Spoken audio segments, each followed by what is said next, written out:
Hey, Paul. Oh, let me make sure I've got your sound. Can you talk again? Hi, Paul. Can you hear me? Oh, I don't have the sound. Let me check one thing. Yep. Huh. Okay, audio. Ah, I found the button. Try again. Hi, can you hear me? There we go. Gotcha. Oh, thanks for checking. Technology has their things sometimes. How are you? I'm doing good. How you doing? Fine, really fine. Nice to meet you. Thank you for this time. Thank you for giving us this time. I'm Rob from El Culto heavy metal website here in Argentina, Buenos Aires, Argentina. You will be visiting us again soon. So it's a pleasure to be talking with you. Thank you so much. Nice background. I see those guitars back then. They look pretty nice to be playing with.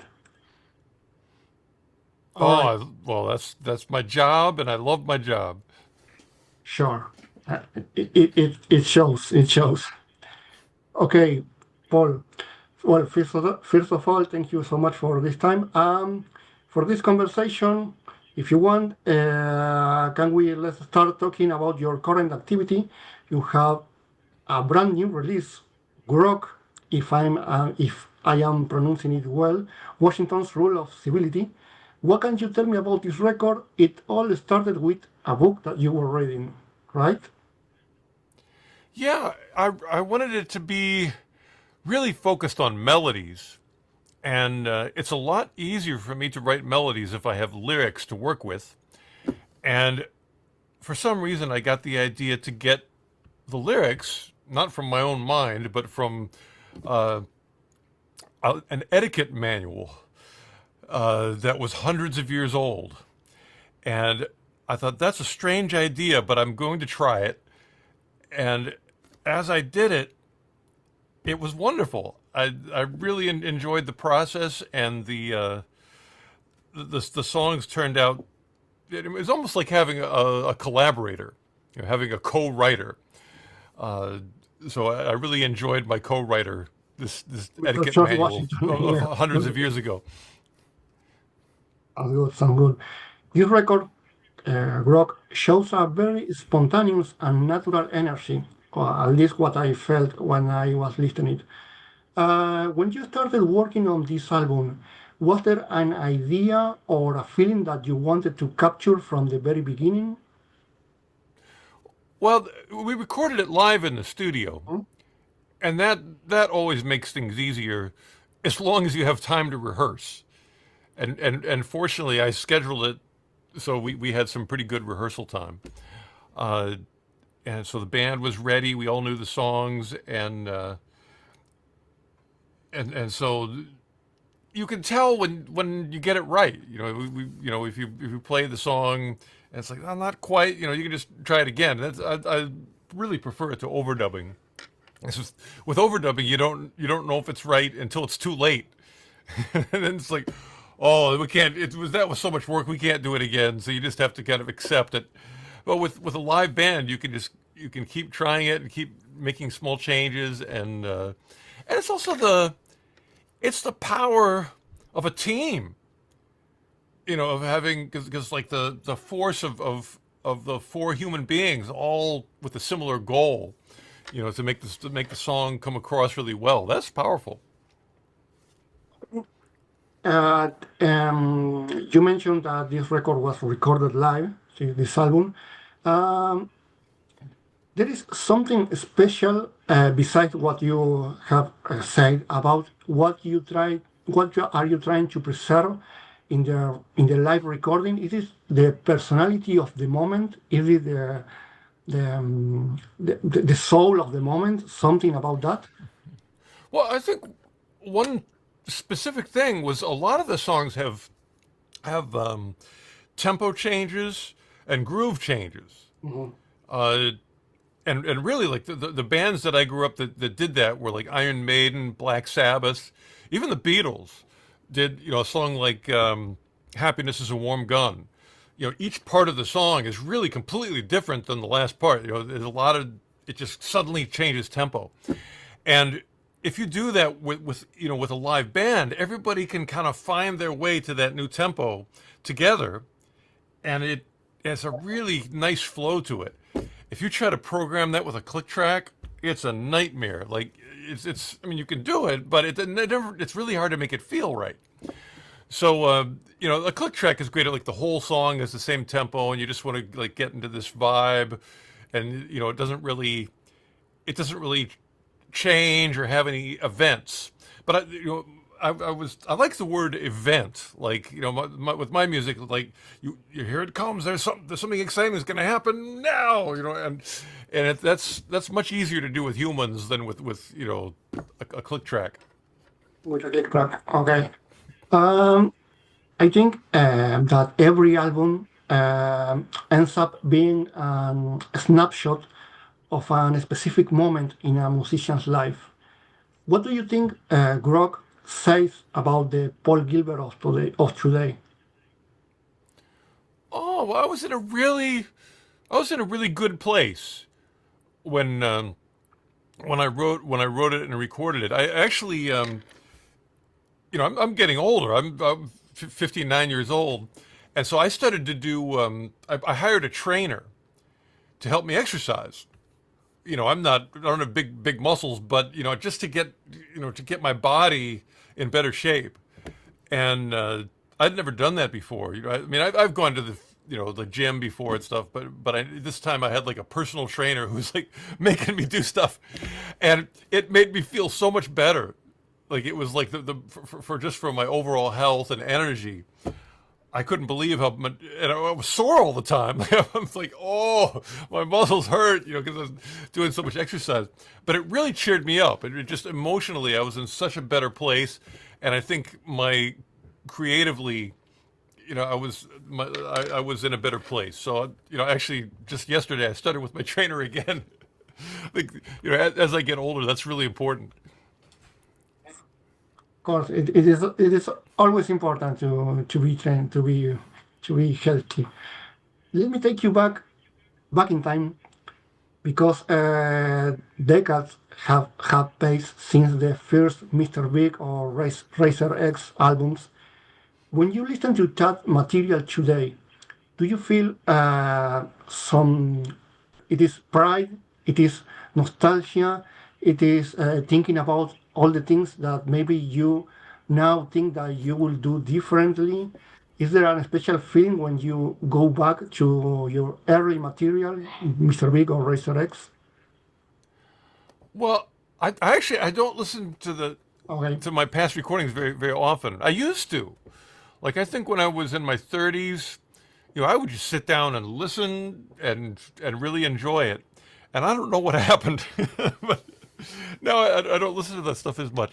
Um, I think well, what was fun was on the U.S. tour. The whole band and I were on the tour bus after the show, and we were all in a good mood because we had a good show. And Doug, who's the other guitar player, Doug Rappaport, who played on the Rock album, he asked because of course I was there, and Jeff Martin is playing drums in my band, and he was the lead singer of Racer X. Even though he was playing drums, he was the singer of Racer X. So Doug asked us because Doug's a Racer X fan, and he said, like, "What's your favorite Racer X song?" And I said, "Oh, my favorite. I think my favorite one that I'm thinking of now is a song called Sacrifice. It's the very first song on the Second Heat album." And so we put it on, and both Jeff and I kind of like were air drumming and doing karaoke in the bus along to Sacrifice. And I looked over, and Doug is just enjoying watching us relive that song. And that was fun. Because that's speaking, talking about a song with events, that's a song where like the whole band stops and I do this crazy string zipping thing, and I was just on fire. So and Bruce Bouillet is doing all these sweep picking things. I was happy to hear that. Nice. Now that I took you back then to those early years, I just wanted to ask you, what do what do you find that remains the same about the musician you were back then, and what do you feel that has changed completely? Oh, let's see. I think back then, yeah. Let me think about that because I don't know yet. I think that now I'm a lot better at melody, and I know the fretboard a lot better. Then I had learned how to play through scales really fast, and so the band would be playing, I just be playing through the scales. But if I needed to play a melody, it was really hard. I didn't know like which notes were the strong notes, and since then I've really learned more about melody. So I guess in a way, what it is I've become more of a singer on my guitar, and that kind of started when I went on tour with the G3 tour with back in 2007 with Joe Satriani. Mhm. And because Joe's, that's what he does. He's a lead singer on guitar in his songs, and it was wonderful. He's great at it, and the audience loved it. And I was, I'd watch him every night. Go, wow, that's cool. And it's really a different skill. So I mean, this morning I got up and I was playing along with the Joni Mitchell song, learning her vocal line. I do that all the time because it really it when I see a vocal line how it fits on the fretboard, it always surprises me. It's like, well, that's where it is. It's such a different way of seeing the guitar, and I love that. It's like opening a door. Nice. Your music combines impressive technique with also a great sense of humor, as I found it. Do you think humor is an important part of the way you compose? How much important? I mean, even once you have said that even the electric drill in Mr. Big was kind of a joke about shredders or fast guitar players. How much important do you think that humor is for your composing? For me, I, I mean, I just write naturally how I'm going to write, and I'm actually. It's funny that I was in the studio and one of the video guy wanted to do something to add more humor to the video, and I stopped him and I said, "You don't understand. I'm a serious artist," and we all laughed. Okay. Because they know that I have, everybody knows I have a sense of humor, but at the same time I take it very seriously. So I don't know. I guess I mean when I think about it, I grew up with listening to bands like Van Halen that were just having such a good time. Yeah. There was a spirit of joy about it and of invitation, and it wasn't. That sometimes like recently I was curious and I was listening to some like hip hop pop music, and it was very confrontational. It's like I'm gonna fight you kind of music, and I was like, whoa, it scared me almost like the music was like a bully threatening me. And I grew up a lot of the music that I liked when I was a kid. I was watching the Partridge Family or the Osmonds on TV because those were like the bands that were on TV. It was very much like inviting the audience to join you. Like come with me, we'll have a good time. This I'm having a great time. You can join in too.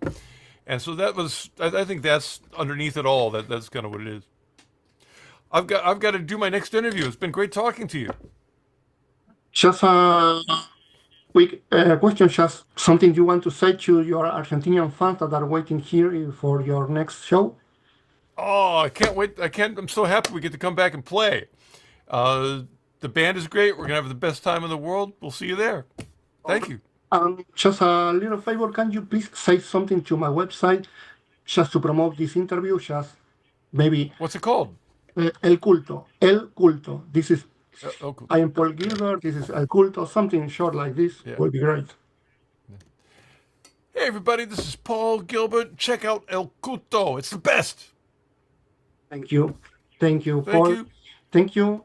Have a nice time here in Argentina. See you You soon. too. Thank you so much. Thank you. Bye Bye. bye.